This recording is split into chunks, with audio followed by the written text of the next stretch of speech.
What do you find is the most difficult part of being a leader? Probably one of the most difficult things always is rejection. Mhm. And it's really something that you have to learn that, not always are people going to accept where you want to go, but you have to continue to evaluate the environment.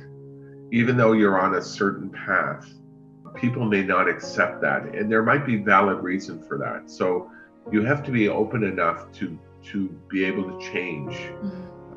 And you have to learn that you're not going to always make everybody happy, but you have to believe that it's the right thing to do, and that's why you're a leader. You make those decisions, but deep down we're all emotional animals, and it's tough sometimes when people reject things that you want to do and you think it's the right way, but maybe it's just not the right time. There's so many more positive things, but there always are a few difficult things.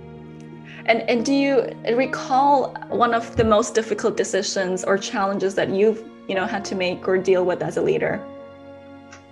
Oh boy, you know what? There have always been many very difficult decisions to make over the years.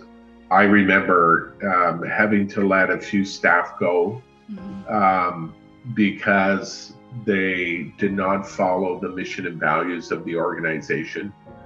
And I don't really want to get into the incident, but it was an incident where the way these individuals treated some of our patients was not appropriate. And it did not meet with our values of an organization. And some of these people had worked with us for 20 years, but it was some mistakes that they made and how they behaved that did not sit well with the organization. So I had to terminate them. And, that's always really tough to terminate people, but you're doing things for the good of the organization, and that's what you always have to come back to. But I always find, having to terminate staff to be probably one of the most difficult things. We should never enjoy that, but we should always learn from it. When we go through tough times, things always happen for a reason. And we can always look back and say, yeah, that was the right thing to happen at the time. It's never good at the time, but when you can look back, it's usually for the best. So what is some of those messages going through your head at the time? That's where the empathy comes in. I think that's where it's such a tough thing to do, because if you have a lot of empathy for that person, you feel for them. You know that they're going through a very difficult period, and they might be angry, but for the most part, they're also suffering, and it's hurtful. And we've all probably had that experience in our life. I've even had where a job was withdrawn when I was working, and I was blown away that things happen sometimes, that you have a leader that you didn't connect with well, and it's probably best that you part ways. And here I was, 30 years old, 32 years old. I thought in the prime of my career, having a job pulled from under me, and there was no performance or any issue around that. It was just that the leader decided they didn't want me there. They wanted their own people. That was really devastating as a young person.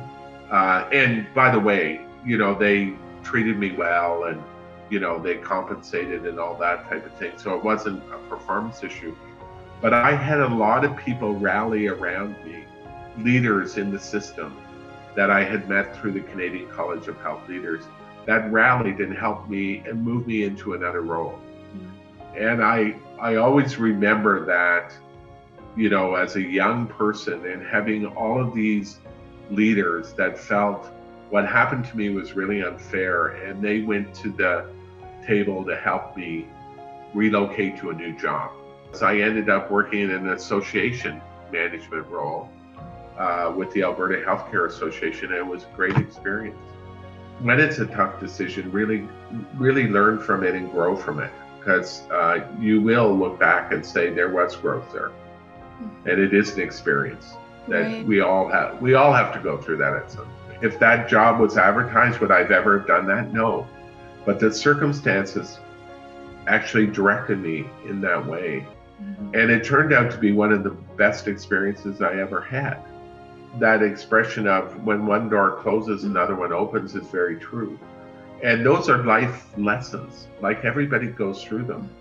But it's so true that if that unfortunate circumstance hadn't happened, I would never have gone that direction. And I grew as a result of it. So it was the best thing that ever happened to me in my career. What would you say has been the greatest lesson you've learned through, your career, your life overall? Oh, probably the greatest lesson always is, and I used to use this expression a lot, and it sort of confirms the way I have been in my career. I used to always say to be nice to those on the way up, because you never know who you're going to meet on the way down. And it was always probably why I've always mentored people, because I think it was important to help them as they were growing in their career, because I know my career wasn't going to be at the top all the time. And when I come down, I want some people to support me in those roles. So it's a funny expression, but it's true. But I think the greatest lesson in life is be kind to people.